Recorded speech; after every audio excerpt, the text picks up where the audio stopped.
Hi అండి, welcome back to Manasa foods.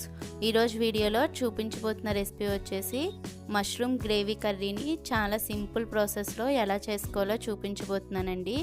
నేను చెప్పిన ఈ ప్రాసెస్లో ఒకసారి మష్రూమ్ కర్రీని తయారు చేశారంటే చాలా టేస్టీగా కుదురుతుందండి.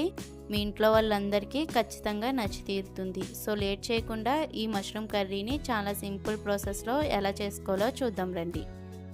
ముందుగా స్టవ్ ఆన్ చేసి ఒక ప్యాన్ పెట్టుకొని 1 టేబుల్ స్పూన్ వరకు ఆయిల్ని యాడ్ చేసుకోవాలి.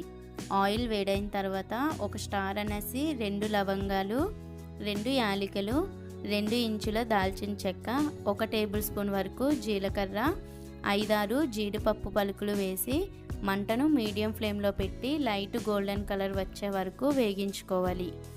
జీడిపప్పు లైట్ గోల్డెన్ కలర్లోకి వేగిన తర్వాత ఒక 2 టేబుల్ స్పూన్స్ వరకు అల్లం ముక్కలు, ఒక మీడియం సైజు ఉల్లిపాయ ముక్కలు, ఒక పెద్ద సైజు టమాటా ముక్కలు, 10 నుండి 15 వెల్లుల్లి రెబ్బలు, రుచికి సరిపడినంత ఉప్పు వేసి ఒకసారి మొత్తం అంతా కలిసే విధంగా బాగా మిక్స్ చేసుకోవాలి. మొత్తం అంతా కలిసే విధంగా బాగా మిక్స్ చేసుకున్న తర్వాత మంటను మీడియం ఫ్లేమ్లో పెట్టి మూత పెట్టి టమాటో మెత్తగా అయ్యేంత వరకు ఉడికించుకోవాలి. 5 నిమిషాలకి మూత తీసి టమాటో అనేది మెత్తగా ఉడికిన తర్వాత ఒకసారి అడుగు నుండి మొత్తం అంతా కలిసే విధంగా బాగా మిక్స్ చేసుకోవాలి.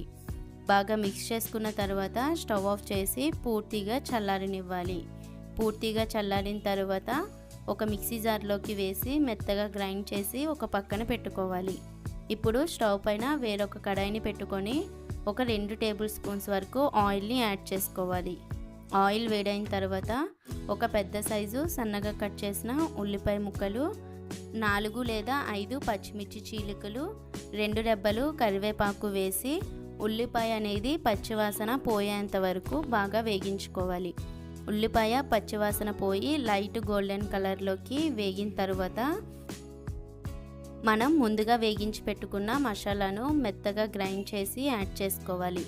మసాలా పేస్టు వేసుకున్న తర్వాత అందులోనే కారానికి తగ్గట్టు 2 లేదా 3 టేబుల్ స్పూన్స్ వరకు కారం పొడిని వేసి 1 టేబుల్ స్పూన్ వరకు సన్నగా తరిగిన కొత్తిమీరను యాడ్ చేసుకొని ఒకసారి మొత్తం అంతా కలిసే విధంగా బాగా మిక్స్ చేసుకోవాలి. మొత్తం అంతా కలిసే విధంగా బాగా మిక్స్ చేసుకున్న తర్వాత మంటను లో టు మీడియం ఫ్లేమ్లోకి అడ్జస్ట్ చేసి మూత పెట్టి 5 నిమిషాల పాటు ఆయిల్ సపరేట్ అయ్యే వరకు ఉడికించుకోవాలి. 5 నిమిషాలకి ఆయిల్ అనేది ఈ విధంగా సపరేట్ అవుతుందండి. ఈ విధంగా సపరేట్ అయినప్పుడు ఒకసారి అడుగు నుండి మొత్తం అంతా కలిసే విధంగా బాగా మిక్స్ చేసుకోవాలి. బాగా మిక్స్ చేసుకున్న తర్వాత ఇక్కడ మనం ముందుగా శుభ్రం చేసుకున్న మష్రూమ్స్ని యాడ్ చేసుకోవాలి. ఇక్కడ నేను తీసుకున్నవి మష్రూమ్స్ వచ్చేసి నాటు మష్రూమ్స్ అండి. మీ దగ్గర నాటు మష్రూమ్స్ దొరకకపోతే మనం షాప్లో కొన్న మష్రూమ్స్తో కూడా ఈ కర్రీని చేసుకోవచ్చు. మష్రూమ్స్ని వేసుకున్న తర్వాత ఒకసారి అడుగు నుండి మొత్తం అంతా కలిసే విధంగా బాగా మిక్స్ చేసుకొని మంటను మీడియం ఫ్లేమ్లో పెట్టి మూత పెట్టి 10 నిమిషాల పాటు ఉడికించుకోవాలి. 10 నిమిషాలకి మష్రూమ్స్ నుంచి వాటర్ అనేది బయటకు వచ్చి ఆయిల్ అనేది ఈ విధంగా సపరేట్ అవుతుందండి.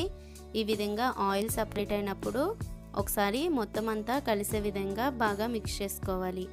బాగా మిక్స్ చేసుకున్న తర్వాత అందులోనే ఒక 100 ml వరకు వాటర్ని యాడ్ చేసుకోవాలి. వాటర్ వేసుకున్న తర్వాత ఒకసారి బాగా మిక్స్ చేసుకొని ఒక 2 టేబుల్ స్పూన్స్ వరకు సన్నగా తరిగి పెట్టుకున్న కొత్తిమీరను యాడ్ చేసుకోవాలి. కొత్తిమీర వేసి మూత పెట్టి మరో 5 నిమిషాల పాటు హై ఫ్లేమ్లో ఉడికించుకోవాలి. 5 నిమిషాలకి మూత తీసి ఒకసారి బాగా మిక్స్ చేసుకొని ఒక సర్వింగ్ బౌల్లోకి సర్వ్ చేసుకోవాలి. అంతేనండి, నేను చెప్పిన ఈ ప్రాసెస్లో ఒకసారి మష్రూమ్ కర్రీని చేసి చూడండి. చాలా టేస్టీగా కుదురుతుంది అండ్ మీ ఇంట్లో వాళ్ళందరికీ ఖచ్చితంగా నచ్చి తీరుతుందండి. నేను చెప్పిన ఈ ప్రాసెస్లో ఒకసారి ట్రై చేసి చూడండి. చాలా బాగా కుదురుతుంది. సో మా వీడియోస్ కనుక మీకు నచ్చినట్టయితే మా ఛానల్ని లైక్ చేసి షేర్ చేసి సబ్స్క్రైబ్ చేయండి. Thanks for watching.